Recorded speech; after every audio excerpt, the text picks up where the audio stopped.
आनंद हो गया,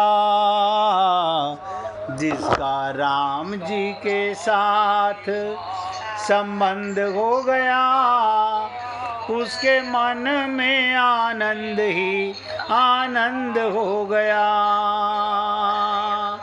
जिसका राम जी के साथ संबंध हो गया, उसके मन में आनंद ही आनंद हो गया।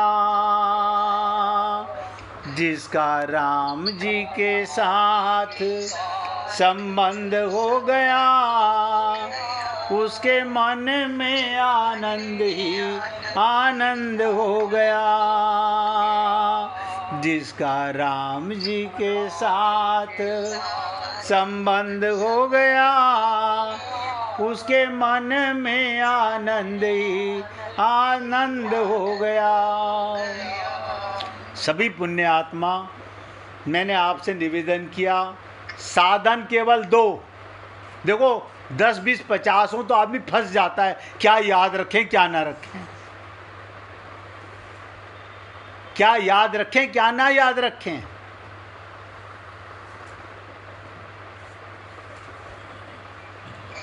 कन्या तो आप पहले भी थे, लेकिन विवाह होने के बाद आप पत्नी हो गए, विवाहित हो गए। ये क्या हो गया? आप बताइए, अगर कोई स्त्री शादी के बाद अपना फोटो खिंचाए तो शरीर में कोई फर्क पड़ा? नहीं, फर्क कोई नहीं पड़ा। आप सोचिए, केवल मानने का फर्क है। संसार से संबंध तोड़ना और परमात्मा से संबंध जोड़ना। भगवान के शरण होने पर संसार से संबंध अपने आप अलग हो जाएगा। क्यों? जो जाकी शरण गयो वापे वाकी लाज। नरेंद्र भाई जरा आवाज बंद कर लीजिए अपनी, अब ध्यान से सुनिएगा। गीता के 12वें अध्याय का 7वां श्लोक, तेषामहम समृद्धता मृत्यु संसार सागरता। बताओ, भगवान कह रहे हैं कृष्ण, मृत्यु संसार सागरात। हे पार्थ, हे अर्जुन, मुझ में आविष्ट, मेरे में अपना चित्त लगाने वाला उन भक्तों को मैं मृत्यु रूपी संसार, क्या कह रहे हैं भगवान, जो अपना चित्त, मन बुद्धि चित्त मुझ में लगाएगा, मेरे शरणागत होगा, मुझे समर्पित करेगा, मैं मृत्यु रूपी संसार समुद्र शीघ्र ही उद्धार करने वाला बन जाता हूं। क्यों? उसकी नौका का खेवनहार मैं बन जाता हूं। अभी हम अपने शरीर को चलाने वाले हम हैं। बताइए, सांस लेना हमारे हाथ में नहीं है, शरीर को चलाने वाले हम हैं। कितनी विचित्र चीज है ये। सब देखिएगा, अपने अंदर झांक के देखिएगा। शरीर लेना मेरे हाथ में नहीं, और ये नौका मैं चला रहा हूं। गाते तो हैं, करते हो तुम कन्हैया, मेरा नाम हो रहा है। और भगवान कह रहे हैं, हे पार्थ, हे अर्जुन, मुझ में आविष्ट, यानी मेरे सरेंडर चित्त वाला उन भक्तों को मैं मृत्यु रूपी संसार भव सागर से, समुद्र से शीघ्र उद्धार कर देता हूं। गुरु तो छोटा चेला बनता है, ध्यान से सुनो, पर भगवान ऊंचा बनाते हैं। गुरु तो हमेशा अपने आप को छोटा ही मानता है, वो सेवक मानता है, वो तो प्याऊ पे बैठा होता है पानी पिलाने वाला। लेकिन भगवान ऊंचा बनाते हैं। ऊंचे गुरु ऊंचा ही बनाते हैं, इसलिए दास्य रति सख्य रति में बदल जाती है। दास्य भाव सखा भाव में बन जाता है। शरण में जाने से भगवान अपने आप को दे देते हैं। बताओ, कमाल है। यानी शरण में जाने से भगवान स्वयं को दे देते हैं। भगवान कहते हैं, अहम भक्त पराधीना, मैं भक्त के अधीन हो जाता हूं। बालक माँ का आश्रय लेता है, कल भी आपसे कहा था, बालक माँ का आश्रय लेता है, माँ उसके बस में हो जाती है। वो इधर रोया, उधर माँ भागी। ये तो आप हम लोग सब माँ बाप बने हुए हैं, प्रैक्टिकल देखा है जीवन में। इधर बच्चा रोया, उधर माँ भागी, सारे काम छोड़ के भागी। और राम सुखदास जी कहा करते थे, हे नाथ मैं आपका हूं और किसी का नहीं। इसके आगे भगवान निर्बल हो जाते हैं। परंतु जीव की निर्बलता है अन्य का सहारा लेना। हम किसके निर्बल हैं? हम औरों का सहारा लेते हैं। पति कमा के लाता है तो पति सांस भी देता होगा। आप बताओ, अगर पति कमा के लाता है तो पति सांस भी देता होगा? नहीं, वो तो नहीं देता। तो कौन है वो परमपति? कौन है जिसके लिए हमें इसका ज्ञान होता है? अनन्य भक्त के लिए भगवान सुलभ हैं।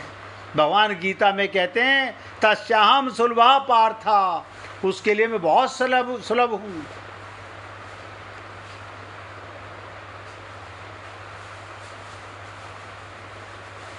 अपनी पूजा का आश्रय मत लो, अपने पाठ का आश्रय मत लो, केवल भगवान के आश्रित हो जाओ।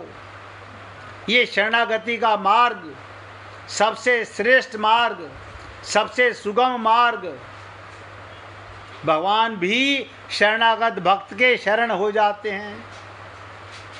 अब मैं क्या कहूँ आप लोगों से, बार बार निवेदन करता हूँ, भगवान आपके शरणागत हो जाते हैं। ये यथा माम प्रपद्यन्ते तास तथैव भजाम्य हम। आप दास बन के जाओ, सखा बन के जाओ। तत्व ज्ञान होने के बाद केवल चिन्ह में तत्व ही होते हो। आत्मज्ञान होने के बाद फिर कोई टेंशन नहीं। एक बाणी करुणा निधान की, सो प्रिय जाके गति नान की। भगवान आपके बस में हो जाते हैं। गोपियों के पास क्या था? आप सोचिए, गोपियों के पास क्या था? कोई जाति ऊंची थी, ज्ञान ऊंचा था? कुछ नहीं था। केवल समर्पण था, शरणागति थी।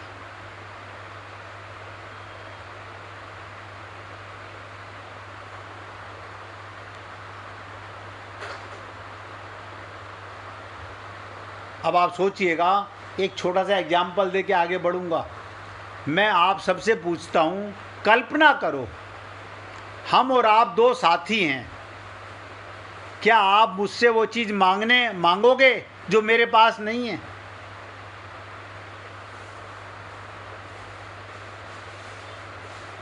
हम सुख चाहते हैं, आनंद चाहते हैं, वो सुखदाता के पास है। आनंद मध्य सिंधु तब वासा, परमात्मा के पास है। हम भिखारी से भीख मांग रहे हैं, तू मुझे धन दे दे। आप बताओ, एक भिखारी दूसरे भिखारी को क्या देगा? जो मेरे पास है नहीं मैं दूंगा कैसे? कभी आप मांग सकते हो, कभी नहीं मांगोगे, कदापि नहीं मांग सकते। आप वही मांग सकते हो जो हमारे पास है। जो हमारे पास है वो किस काम के, किसी के काम आता है? हमारे पास है वो किसके काम आती है? कि जिसके पास नहीं है, जरा ध्यान दीजिए। चाहे पति पत्नी के बीच की बात हो, चाहे दो बंधुओं के बीच की बात हो, चाहे दो पड़ोसियों के बीच की बात हो, चाहे दो वर्गों के बीच की बात हो, जिसके पास जो वस्तु नहीं वाले के काम आती है, जिसके पास नहीं है। इसे क्या सिद्ध हुआ? आपके पास जो नहीं है वो दूसरे से मिलेगा, लेकिन जो आपके पास है उसे आप दूसरों को देना चाहते हैं। अगर देना चाहते हो तो सच मानिए, जो आपके पास नहीं है वो दूसरे के द्वारा आपको सचमुच मिल जाएगा।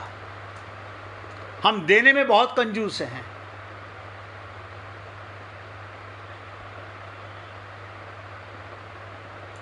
हर मजदूर चाहता है मुझे काम करना कम पड़े और अधिक धन मिल जाए।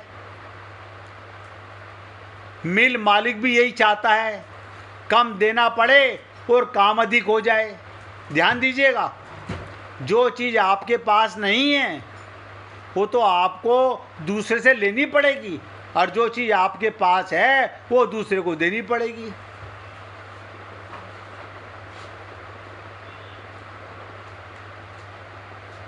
स्वाधीन आप इसमें हैं कि जो आपके पास है वो दूसरे को दे सकें और प्रसन्नता पूर्वक दे सकें, बिना किसी बदले की आशा के।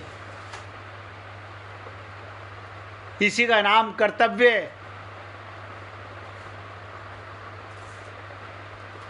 आप हम लोग भगवत प्राप्ति में कोई ज़्यादा उसकी जरूरत नहीं है। मैं 3 चीज़ें आपसे बार बार निवेदन करता हूँ बस। मैं कौन हूँ, किसी श्रोत्रिय ब्रह्मनिष्ठ गुरु के पास शरण में जाकर के मानने के लिए जाना, खाली सुनने के लिए नहीं।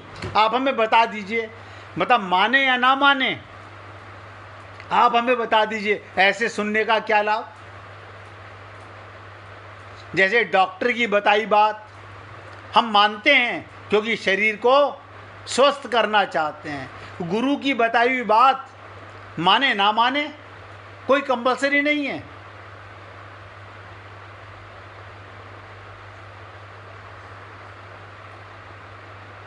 इसीलिए शरणागति आज तक नहीं हो पाई, इसलिए हम समर्पण नहीं कर पाए।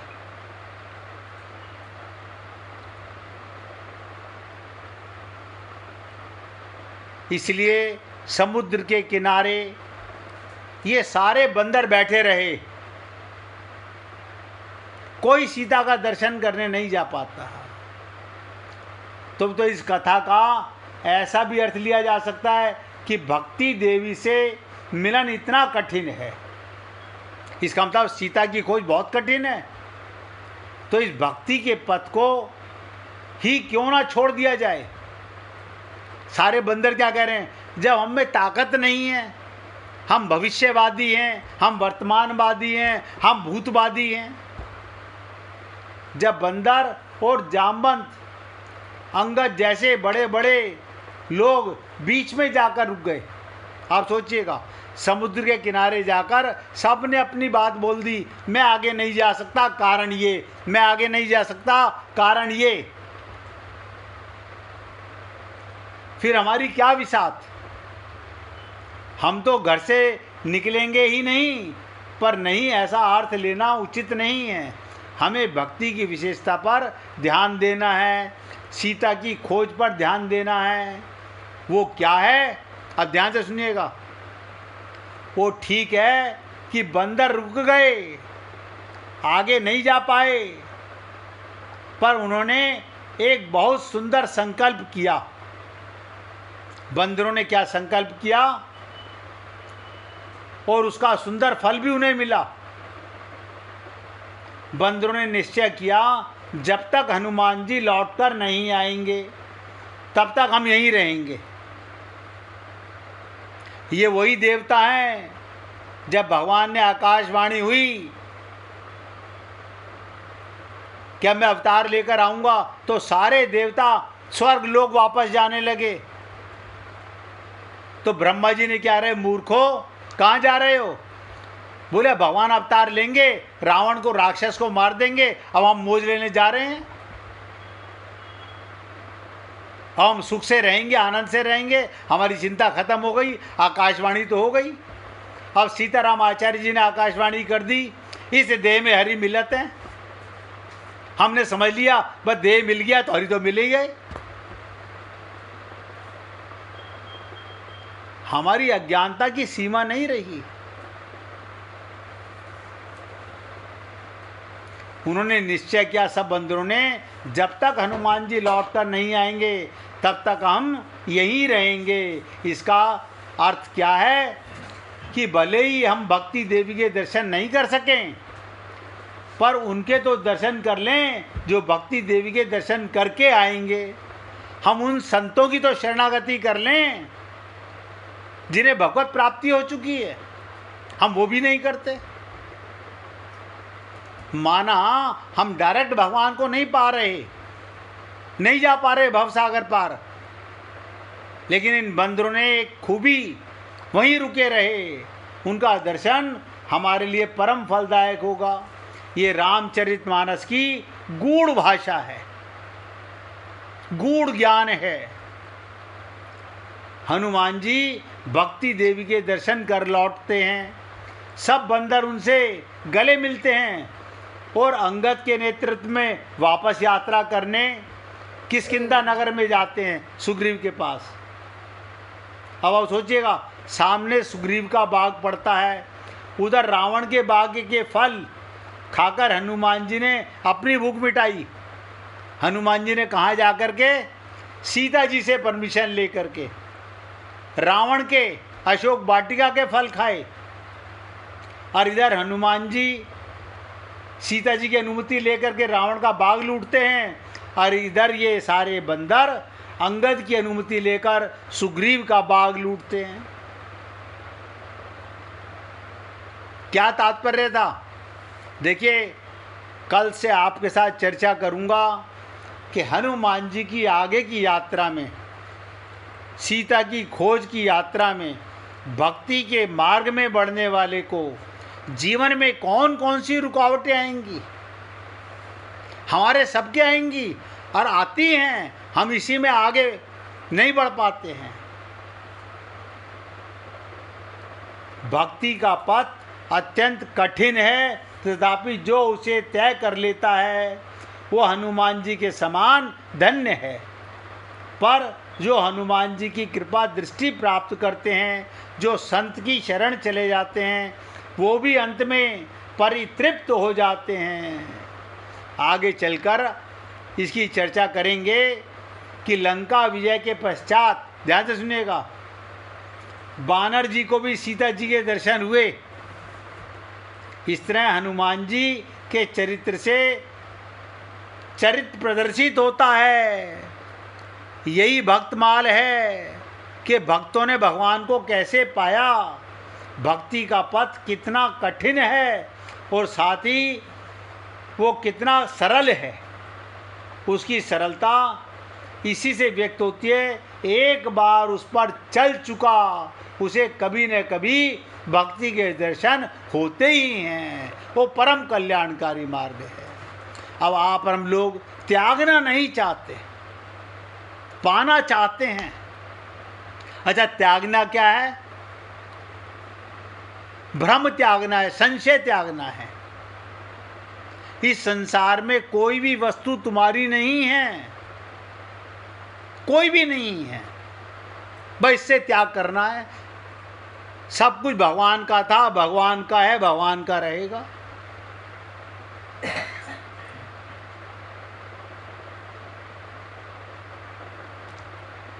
गीता के अंदर कहा गया, ना तो इस पर चलकर कुछ किया हुआ नष्ट होता है और ना उसके अधूरे रहने से कोई हानि होती है। तो हे पुण्य आत्माओं, आज आपके साथ चर्चा चली, दो गुफाओं की चर्चा चली। ना तो हमने स्वयं प्रभा की बात को माना और ना हमने संपाति की बात को माना, लेकिन तीसरा मार्ग मैंने बताया कि सारे बंदर हनुमान जी का इंतजार करते हैं कि जो सीता की खोज करके आएगा, हम उसके दर्शन करके, उससे लीला सुन के हम गुरु की शरणागति तो कर लें। अब हम वो भी ना करें, हम अपने मन के शरणागत तो हैं ही, बुद्धि के शरणागत तो हैं ही। हम वही करते हैं जो मेरा मन कहता है, हम वही कहते हैं जो मेरी बुद्धि कहती है। यही पाप अनंत जन्मों से हम करते रहे। मैं फिर निवेदन करूंगा, मंदिर जाना पाप नहीं, ग्रंथ पढ़ना पाप नहीं, लेकिन एक एक शब्द को पीना सीखो। रामचरितमानस पूरा वेद मत है, एक एक शब्द, एक एक चौपाई भगवान के प्रेम की ओर ले जाती है। और हम लोग शरीर का कल्याण करने में लगे हुए हैं। ये शरीर मिला था आत्म कल्याण के लिए, अज्ञान मिटाने के लिए। हम और अज्ञान बढ़ाते चले जा रहे हैं। ये तो भगवान का आप हम लोगों पे कृपा है कि पिछले जन्मों का सारा लेखा जोखा भगवान ने क्लीन स्लेट करके भेजा था। लेकिन आप हम लोगों ने इस शरीर को मैं मान के संसार में कहाँ कहाँ मेरा मेरा मेरा मेरा, ये सब अज्ञान है। और आज अपने शब्दों को आखिरी लाइन क्या के बोल रहा हूँ, जहाँ जहाँ मन जा लग जाई, सो सब माया जाने भाई। मन माया का बेटा है, ये मन माया में ही लिप्त रहेगा। इसलिए मन ही बंधन और मन ही मोक्ष का कारण है। अगर मन संसार की शरणागति में रहेगा तो यहीं भटकेगा, गुरु की शरणागति में जाएगा तो दिव्य मन हो जाएगा। और दिव्य मन होने के बाद भगवत प्राप्ति कठिन नहीं है। आत्मज्ञान जितना सरल है उतना कोई चीज सरल नहीं है। इसलिए पुण्य आत्माओं, आज अपने शब्दों को यहाँ विराम दे रहा हूँ और आपसे निवेदन कर रहा हूँ, अगर अभी भी किसी के समझ में कुछ ना आ रहा हो, आप मुझे पर्सनल फ़ोन करके पूछें। सबके सामने पूछे होंगे तो मुझे ज़्यादा खुशी होगी, क्योंकि सबके सामने पूछने से सबको लाभ होगा।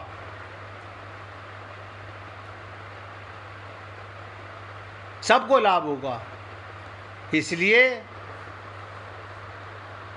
प्यार से गाइएगा, तुम हमारे थे प्रभु जी, तुम हमारे हो, तुम हमारे ही रहोगे। ओ मेरे प्रियतम, हम तुम्हारे थे प्रभु जी, हम तुम्हारे हैं, हम तुम्हारे ही रहेंगे। ओ मेरे प्रियतम, ओ मेरे प्रियतम, तुम हमारे थे प्रभु जी, तुम हमारे हो, तुम हमारे ही रहोगे। ओ मेरे प्रियतम, ओ मेरे प्रियतम, हम तुम्हारे थे प्रभु जी, हम तुम्हारे हैं, हम तुम्हारे ही रहेंगे। ओ मेरे प्रियतम, ओ मेरे प्रियतम, बोलिए वृंदावन बिहारी लाल की जय। जय जय श्री राधे, जय जय श्री राधे। बोलिए लाल जी का मंगल हो, सभी भक्तों का मंगल हो। सबको राधे राधे भैया, सबको राधे राधे भाई, राधे राधे, राधे राधे जी, राधे राधे।